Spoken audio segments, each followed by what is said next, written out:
Welcome everybody, and welcome finally. It's been a while since we said we'd do this, but welcome finally to the first episode of Comic Oddities, the sideshow from the dear folks at the Culture Cabbage, where we look at the strangest and most bizarre characters in comic book history. Today, We have a doozy for you today, I have my friends Carl. Howdy, yo. And Jacob. What's up, guys? Beautiful, beautiful, beautiful. We're taking a break from the news and the discussions, and well, I guess this is kind of a discussion, but it's time to talk about an obscure comic book character. Now, normally, our plan for this show was for every time I would bring a character, I wouldn't even tell my cohorts here who it was, and they would have to guess on video who it was. But well, here's the thing: we tried this episode a few weeks ago, and well, they already know who it is. But that was during that period where we had to go through a lot of technical difficulties. But you know, it's fine now. It's fine now. We're here. We're here. And if you guys can guess the character, you guys get a cookie from DJ. Hey, I put it in. I think it was in one of the news videos last week or something like that. I put in a clue saying that, hey, we're gonna be doing this series, and if anyone could guess who the character was based on I'll give you a cookie, DJ, if you remember what episode that was in. Well, you see, I have control over the channel, so I can go look. I think that was the Spawn one. I could be wrong. But regardless, no, I'm too lazy to check. Me too. But regardless, they already know who it is. But I'm bringing this here for you guys. Sadly, no one even guessed who it was. But at the end of this episode, there will be another word that will be put on screen. And if someone can guess who the next character to appear on Comic Oddities, this goes to this is a challenge for you too, guys, Carl and Jacob, that if you can guess who it is based on that word, well, you guys won't get a shout out, but if someone in the comments can guess it via shout out, then well, then we'll shout you out. That was a totally backwards way to say it, but you get what I mean. It's gonna be some fun. I get you. Yeah, we get you. We get you. I didn't know you were from the South, DJ. Yeah, I know. Hey, I am everyone's he's favorite. Actually just a filthy guy from Ireland, bro. I was about to pull something off, but I realized it'd probably be very culturally insensitive to do my best for an Irish accent. But you know, what else? I mean, everyone's favorite. Go ahead, Carl. Not the first time you've been culturally insensitive. Sure, I didn't know about Elon Musk. I really didn't know. But I guess I'm everyone's favorite Southern Californian son, so I guess it works out in the end. But regardless, as you guys can probably tell by the name of this episode, in the title, in the thumbnail, most likely, we are talking about Spiral. Who is Spiral, you may ask? Well, I can tell you that. Spiral is a character from Marvel Comics. So there you go. No, not really. Are you sure? No. Are you sure? No. Are you sure it's not a DC organization? No, they're from Image Comics. I'm just fucking with you. Good to know. But for realsies, Spiral is a character from Marvel Comics, commonly associated with the X-Men. Normally, she's portrayed as a villain, although she has had some anti-hero or even some heroic roles in her time. But it's time to get into her origin. So her first appearance was in Long Shot #1 in 1985. We get pretty much no really background of who she is. She just kind of appears. and she's half naked. It's really weird. I read a bunch of Spiral comics leading up to this, to get a feel of the character, and Longshot was a really weird miniseries to read. Yeah. Is that weird period where they're making a bunch of multiple spinoffs, which they still do, but Yeah, Longshot was a really weird one. For those who don't know, I guess we're sort of tangenting into Longshot here. Longshot is a luck-based superhero, pretty much. He's an alien feller. So like Domino.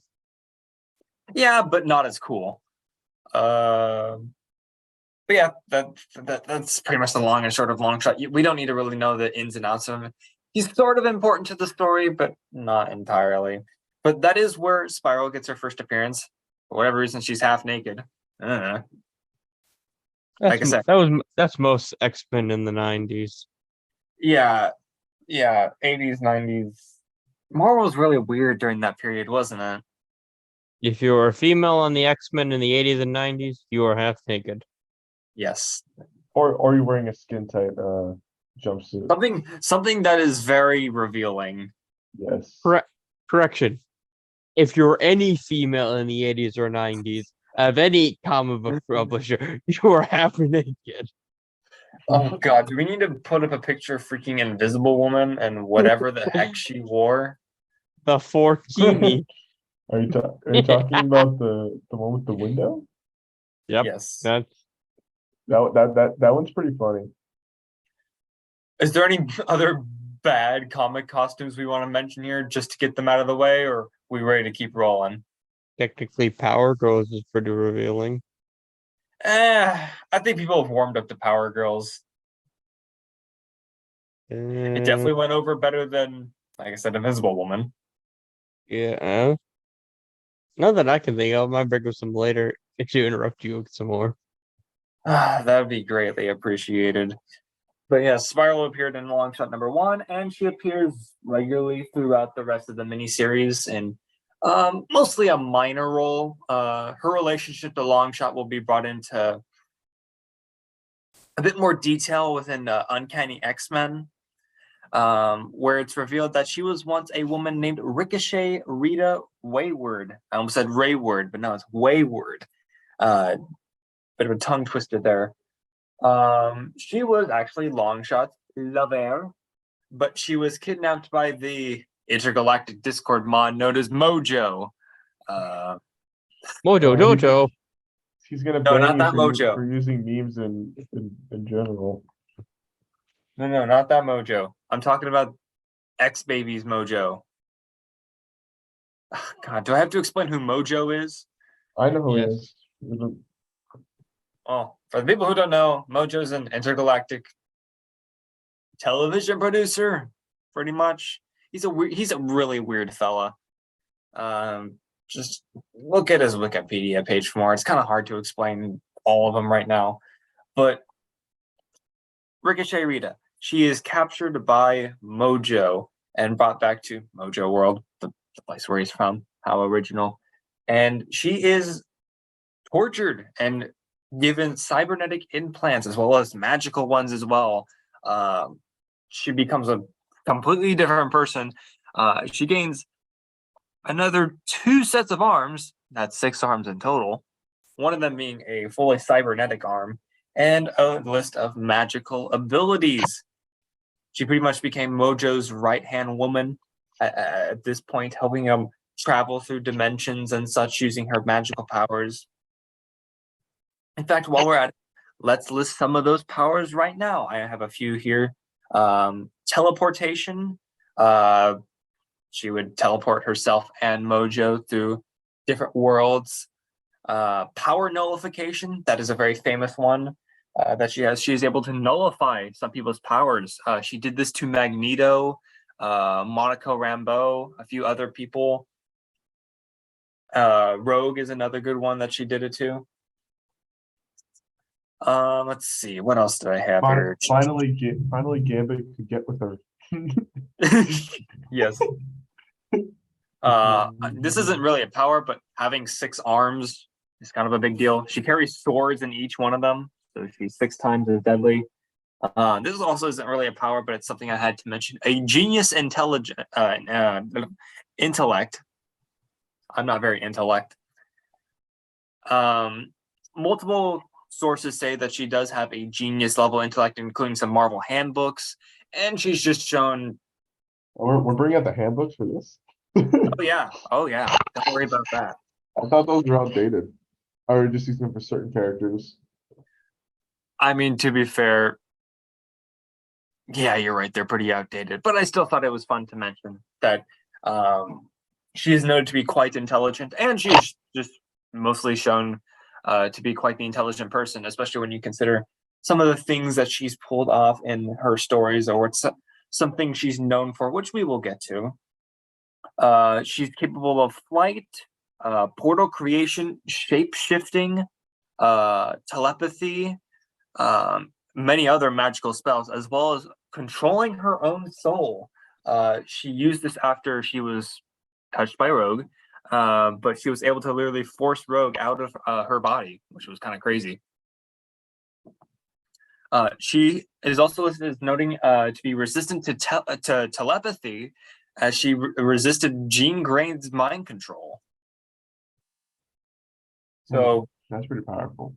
Yeah, she is quite powerful. In the grand scheme of things, obviously she goes a lot of members of the X-Men who are relatively very powerful. Yeah, that's basically her origin, some of the list of her powers. We also have some affiliations here. Only a couple here, though. Obviously, Mojo, we and associated characters, pretty much. She was also part of the Freedom Force, which was pretty much the outcast from the Brotherhood of Mutants, who worked for the government in order to eliminate other superhero threats. Mystique was on there, Destiny was on there, Avalanche, Pyro, the Blob, people of that nature. Speaking of But Mystique, I know something very interesting about her. sure, go ahead. You know how I found a list of the 20 most outrageous female comic book costumes, and she is at the top of the list. I don't consider Because her. so, Go ahead. because according to this thing, that the main reason Mystique's at the top of this is it's a list of wild outfits is simply she never wears any. That's a cop out and a half. Mystique's basically completely naked. Her clothing, in air quotes, is just her skin shifting into different outfits. I guess you're right. Which is very disgusting when you think about it. You know who else doesn't wear very much clothing? Oh God, it could be any number of people. How about the Witchblade? Namor. Come on. Witchblade. Namor actually doesn't wear pretty much anything. Namor is just shameless, man. You guys remember He's got his little wing feet. Do you guys remember the Wonder Woman costume from the 90s? Oh no, I'm afraid to look this up. It was a blue jacket, a bra, and sparkle and patriotic blue and white stripe blue and white stripe starred pants. Oh, I see what you mean now. Yep. That This is the most Starfire. sorry to cut you off, but this is the most non-Wonder Woman I've ever seen. This feels like a complete. She looks more like America Chavez. Oh, I see what you guys are talking about. That's like the one where she Yeah. looks like she's a biker. Yep. Wow. But also Style- Starfire. Styles changed a lot. Starfire had some crazy ones. Ever heard of Tora, the Witch of the Black Rose? Excuse-moi? Tora, Witch of the Black Rose. Let's go to the old googly machine. She was a character from the Broadswords comics. which I've never heard of this company. And her outfit was basically a gold and black bikini. I see what you mean now. Yep. My oh my. Have you guys ever heard of Witchblade by Michael Turner? Carl was Yeah, mentioning that a minute ago. Witchblade's on here. Yeah, these are kind of That wild. one's pretty scandalous. How about one of the Scarlet Witch's outfit was just a red corset bra, a flowing cape, and toga with no underwear. God, we're gonna sound perverted, aren't we? And then we got Poison Ivy on the stupid list. Well, yeah, She just doesn't wear anything, dude. What? that's kind of her Right. deal. Huntress is on this list. Yeah, Huntress has a weird costume. I don't think it. Which Uh, one? Oh, yeah, I don't mind it though. It's not bad. What about Emma Frost? You know what? Emma Frost can go. I don't like her at all.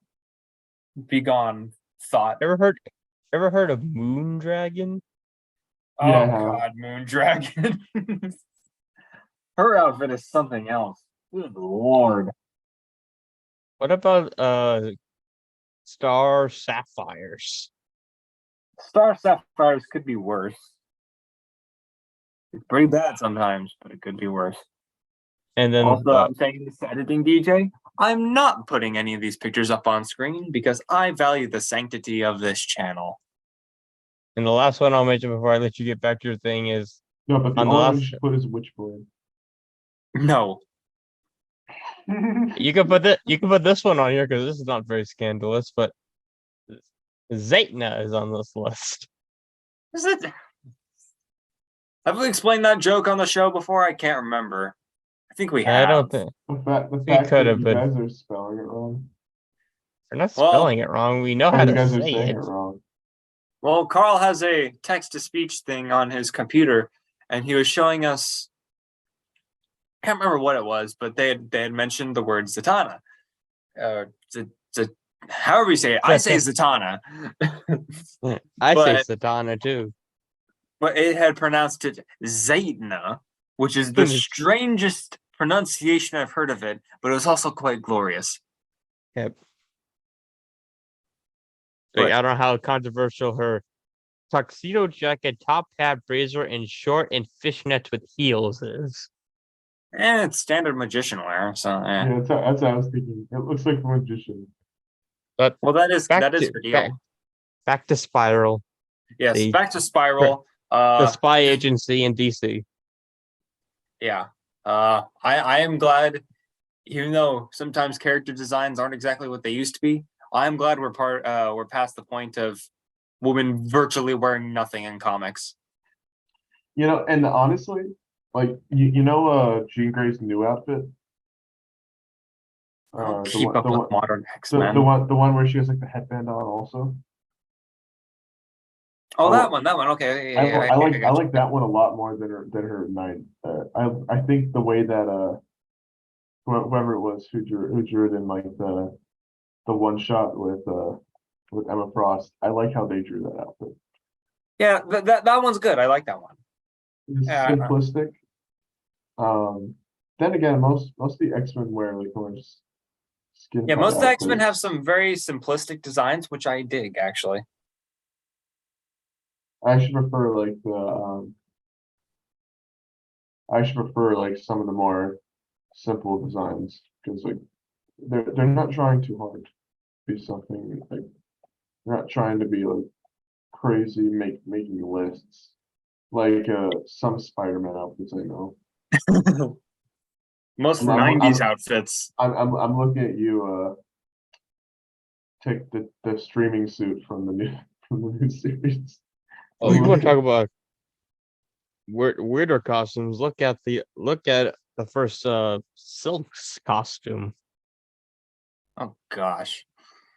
But we're not here to I read that. I read that entire arc, the first Silk arc, and I thought it was pretty okay at best. Like, Dan Slott. we're not here to talk about a bunch of different bad costumes. We're here to talk about Spiral, who I guess, I like Spiral's outfit. I think it's cool. I'll share a picture with you fellas really quickly. I am not putting it on screen though, because she's going to be in the thumbnail, and that would be ridiculous at this point. Be pushing a little bit. She seems to have like two eras of designs, but they're mostly the same. One just has a helmet, the other one doesn't.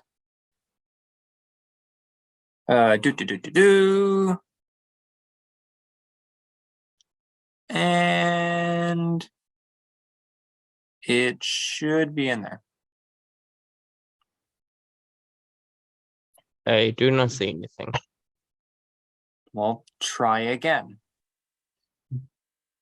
I can see it. Now I see it. Isn't Why that did what she always look like? What was that? Why is she six-armed Spider-Man? Did you not explain the whole origin thing with the 6 arms? No, I was looking for weird, sexy costumes. Carl! Mm. She has 6 arms, because Mojo. Okay? Oh, I didn't know a monkey could do that. You know, I'm about to kick Carl out of his own meeting. You can't do that. I can I'll do that find to a you. way. I'll find a way. Doubt that. Finally, something I agree with. See, Jacob's in on it. But regardless, heading back to the spiral at hand. But if anyone asks, I didn't support you. I don't want to get kicked out. So we've got at least a basic idea of oh yeah, she was also on the X Force, by the way. I got completely sidetracked with the Freedom Force. Funnily enough, Spider-Woman was on that team too. Not her name escapes me at the moment. Not the Spider-Woman we know, but I'm talking about like the black and white costume, orange hair. You're talking about Jessica Drew? Yeah, Jessica Drew, thank you. You're not talking costume- about Her costume's Yeah, not black. wait, black oh, you're and talking about white. Julie Andrews, right? She had a black and white costume Yeah, I know what you're talking about. I'm just trying to with think. like orangish hair. Yeah, I think it's Julie Andrews. Thank you. Yeah, she was also I don't on think that that's. team. I don't think Not that's right Julie. either. But Spiral was also on Storm's recent iteration of X-Force. She was also in the Sisterhood of Mutants, which we will get to later. Anya Corazon. Is that her name? That's her name. Where'd I get Julie from? Well, at least we tracked it down. You might be thinking of just Julia Carpenter. Maybe. I don't know if that's right. DJ, I'm gonna So post many the image I. characters out there. I'm gonna post an image into our little cord that we have, and tell me if this is the one you're thinking of. Alrighty. Yeah, while Carl does that, yeah, that's pretty much a basic little look at, some of the teams she's affiliated with, her origin, some of her powers. But with this show, we're not gonna stop there. No. We're gonna get into some more details as such as in other appearances, some notable stories she's been in, just to get a good rounded out grasp of the character. And yes, I believe that is her. Okay. Unless several people have worn that costume, that should be her. Gosh, spider people can be confusing sometimes. Welcome to Marvel. It's just like Sal from Con Pop said that was one of the base mistakes of Spider Family. Any of them. But here we go. It's because I like the Bat Family specifically. And I'm okay with it. Yeah, that's fair. But here are some of the more notable appearances that she's had. We'll get to the actual media stuff later, but I'm talking about here in the comics, some of the more notable events she's been in. She was the one in Mojo World. She's not only a right-hand woman to Mojo himself, but she also owns what's called the Body Shop, which is a place where villains can pretty much go to and gain upgrades, weapons, stuff like that. But she's most notable for giving a Lady Deathstrike as well as multiple members of the Reavers. God, who remembers the Reavers? Probably only people who watch Logan. But them as well as Lady Deathstrike's cybernetic enhancements. So she is most notable for pretty much turning Lady Deathstrike into the character she is today. That's pretty neat. Weird appearance in X2 aside. Nah. Did she make an appearance next to you? I don't remember that. Yeah, she fought Wolverine in Alkali Lake. I'll have to rewatch that. He like injected her with adamantium and she sunk to the bottom of the tank. You don't remember that? No, I don't. That I'll have wasn't to X2, rewatch that. right? It was with Baron, not Baron von Strucker. That's the different guy. That was with William Strucker, right? He was. I think so. Yes. It's been a What's- while since I've seen X2. Oh, Even no. you're a little unsure on this. That But means it definitely happened. It definitely happened. Wolverine fought Lady Deathstrike, and he like injected her with adamantium, and she sunk down to the bottom of the tank. No, Lady Deathstrike or Spiral. no, Lady Deathstrike.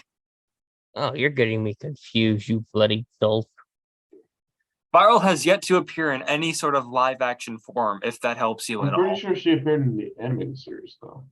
Yes, we will be getting to that when I get to her appearances in other media.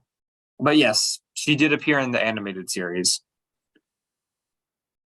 But she has yet to appear in any sort of live action role. And hey, maybe we will someday. Probably not.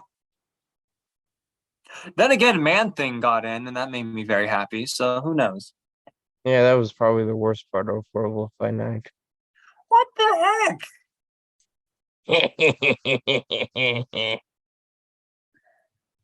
At least yeah. Jake's not going to judge it. He hasn't watched it. Lady Deathstrike appeared in X2, portrayed by Kelly Hu. This version was a brainwashed mutant and assist William Stryker. Boom! I was right. Because I Yeah, usually Lady Deathstrike is still a way better character than Man Thing. well, there's no comparison here. But yes, No. Spiral is notable for giving Lady Deathstrike her cybernetic implants. That's pretty much the long and short of it. She is also the arch enemy of Psylocke of the X-Men and is responsible for her transformation from Betsy Braddock to Quanon. Which I think we mentioned that in a video a while back. And we need to do a full episode on her specifically. Gosh. A Psylocke episode feels like fun, but also it'd be horrifying. Because when it comes to Marvel characters, especially X-Men characters, they have some complicated histories. Psylocke, oh boy. But yes, she and Mojo are responsible from Psylocke's change from a British lady into an Asian assassin. Neato. The first, one of the first big race swaps. Scary. No, but it's true, isn't it? Oh yeah, it says here on Spiral's Wikipedia article, along with Mojo, Spiral was shown to be played a role in Betsy Braddock's physical appearance changing from that of a purple-haired Anglo-Saxon to an East Asian. That phrasing's a little sus, though. And that's what Wikipedia has to offer. But yeah, she has definitely acted as pretty much the closest thing Psylocke has to a direct arch enemy. And obviously, when you look at her, they even mention this that Mojo specifically designed her to represent Shiva from Hindu mythology, who's also who Shiva from Mortal Kombat is based off of. That's different spelling, same pronunciation. We're getting hairy, folks.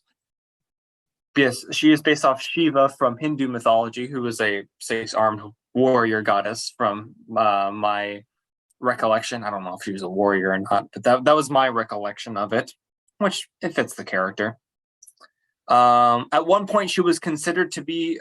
She was one of the candidates for Sorcerer Supreme during Stephen Strange's absence. At one point,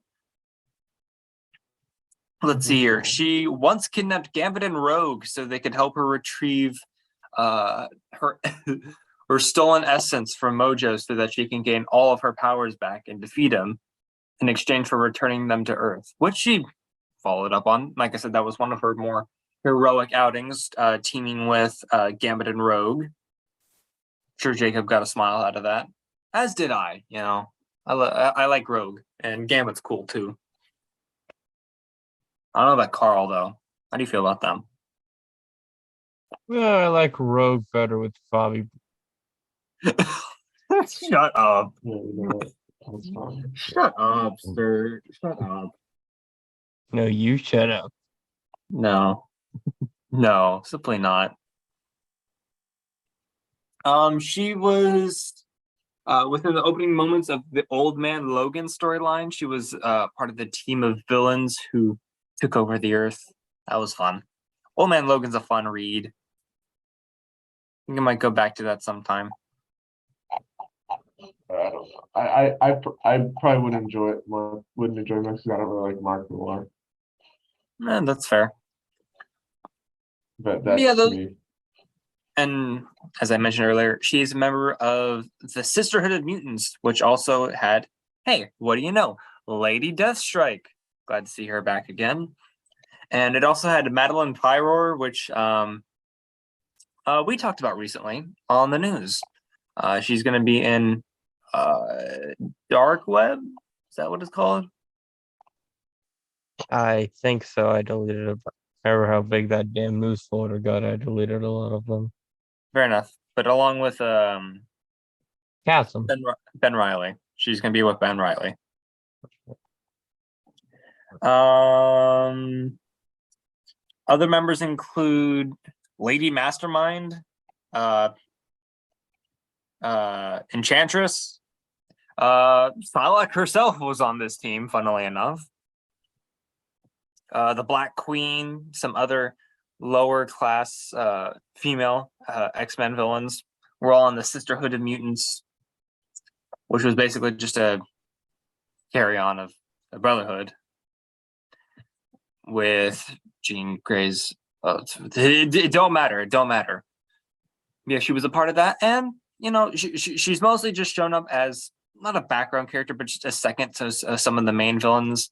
Some of her personality traits is that she's incredibly sarcastic, especially to Mojo, who's of course a very loud and bombastic character. She's very much the pessimistic, sassy assistant, I guess, if you want to go with that route.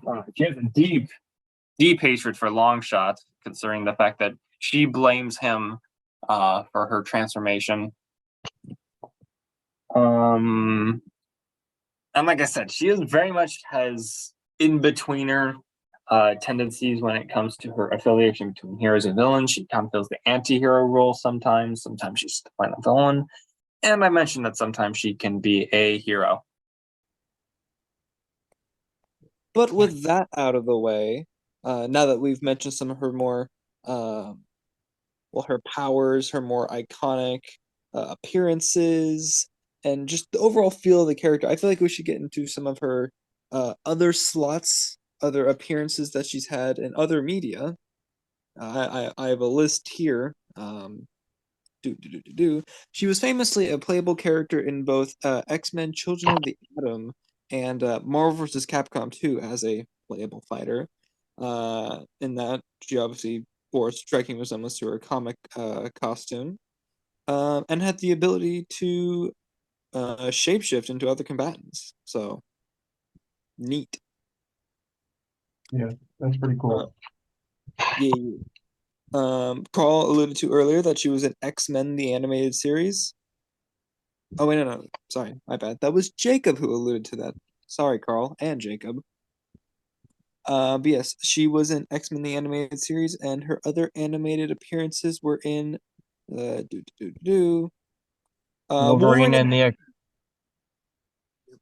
Wolverine and X-Men. She was voiced by I can't remember her name at the moment, but she voices Daphne. Ray Delisle. Thank you. But she's voiced by Daphne or Catwoman if you're a fan of the Arkham games. Or Vicky if you're a fan of Fairly Odd Parents. Or dang it. I couldn't think of another.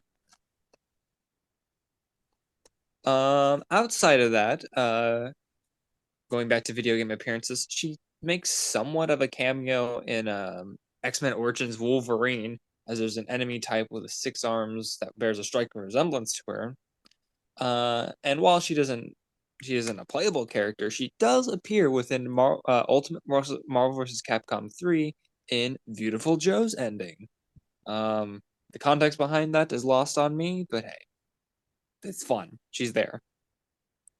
She was also in the mobile game Marvel Avengers Alliance, which everyone was in that game. Yeah. And that covers pretty much most for other appearances. Oh yeah, she was also a mini boss. Actually, no, she was the main boss. It would have made a lot more sense if she was a mini boss in the game X-Men Mojo World. She appears in that as well. But that mostly covers her appearances in other media. She doesn't have a ton, pretty much because she's a more obscure character when it comes to the hierarchy of X-Men characters. But she has a nice little niche in there, mostly within fighting games and arcade games as a whole. But she does have her place within other forms of media, which I like. Maybe we'll see her in the MCU one day. Probably not. Probably not. Maybe. I don't think so. Probably not. I guess if we get Mojo in the future, then maybe. But I doubt, when Marvel does the whole X-Men deal, that they're gonna jump straight into Mojo. I wouldn't bet your life on it. I wouldn't bet my life on a lot of things, but here we are. But that rather much covers a good chunk of the character. Obviously, I can't list every single thing here, but that gets the rather pretty cohesive roundabout way to Ricochet Rita / Spiral. What did you guys think? I thought she was cool. Definitely one of the more unique designs for a Marvel character. Yeah. Especially even Marvel, who has a history of using mythology or mythology inspired characters. She's a pretty unique one. I don't see them dipping into Hindu mythology that much, so it was a nice little bit there. Well, I've only But dipped into it once, am I technically. missing? Am I missing something? Technically, Moon Knight. Oh, Oh, wait, No, no, I'm thinking of no, that's Egyptian. Egyptian. That's Egyptian. you're confusing cultures here, dude. Who's the racist one now? You didn't know about Elon Musk. Yeah, but you didn't. But you thought Moon Knight was Hindu or Hindi. Well, Crap. my mind was my mind was somewhere else.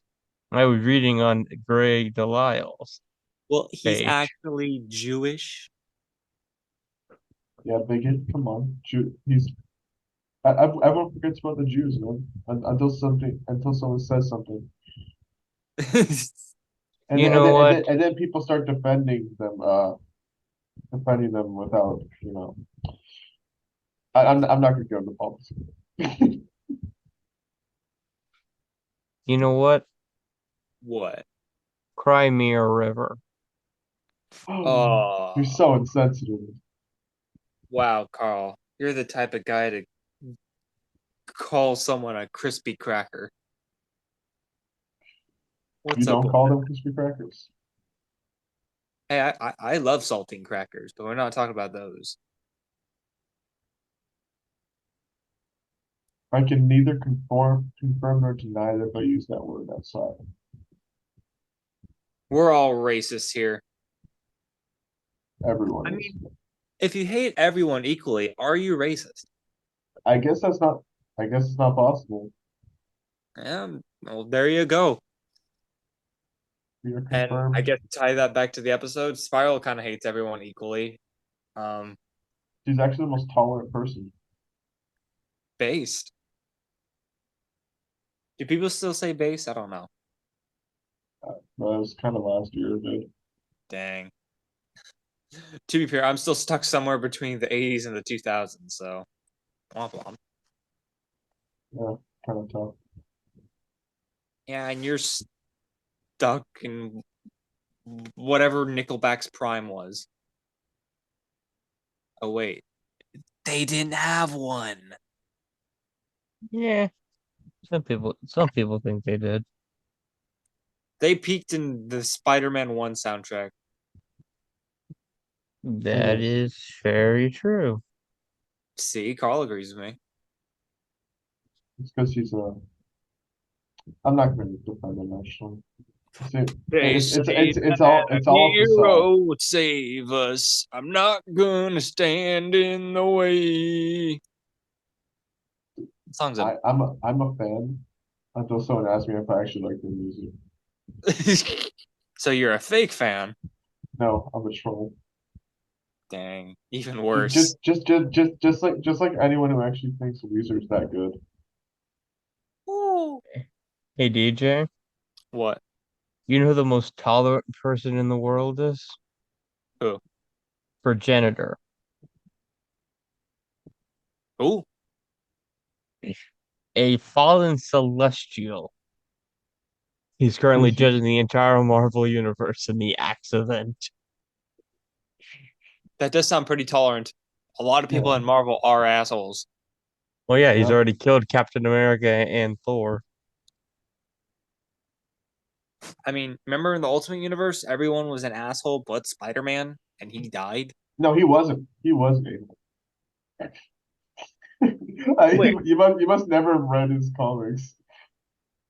He was a teenager, I so mean, yeah, but like, he said a lot everyone of was worse, bad. though.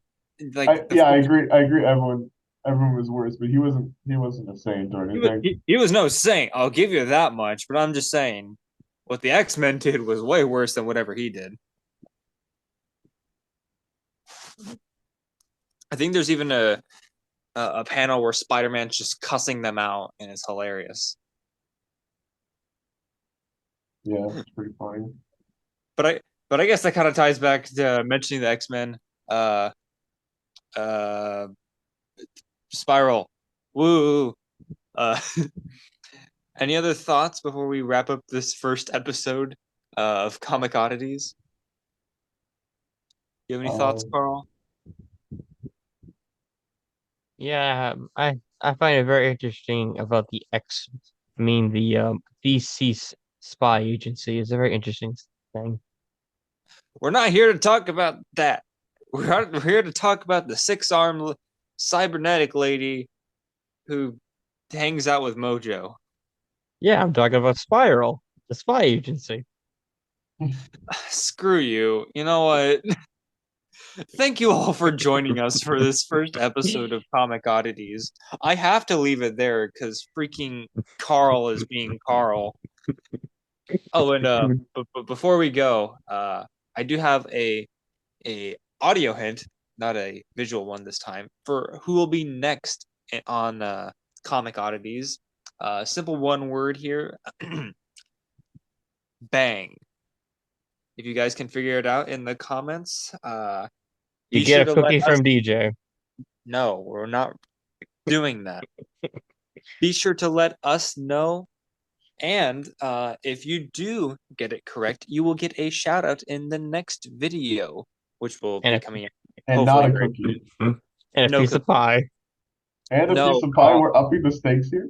Bro, Carl, who's supplying this? It's not Sure. me. It must No, be him. no way. Carl, But, you're supplying it or no one's getting it. but they're going to your house, so you have to supply it. No way, dude. Screw that. Can't I send them back? You could, but they will riot for their cookie or piece of pie. No, no one's gonna come here for their piece of I pie think, or I their think you're I think cookies. you're talking about our non-existent audience, by the way. Yeah, If you're listening, exactly. thank you, but yeah. If you are listening, we love you. But I mean, this video is probably gonna get 4 views anyway, so let's just see how that turns out. Yeah. But regardless, the hint word for next time is bang. So we'll be seeing you guys next time on the next episode of Comic Oddities. We'll also be seeing you with this week's news, which will be coming out very, very soon. But until then, on behalf of my friends Carl and Jacob, this is your favorite Southern Californian son, DJ, signing off. Bye bye. See y'all. See ya, man.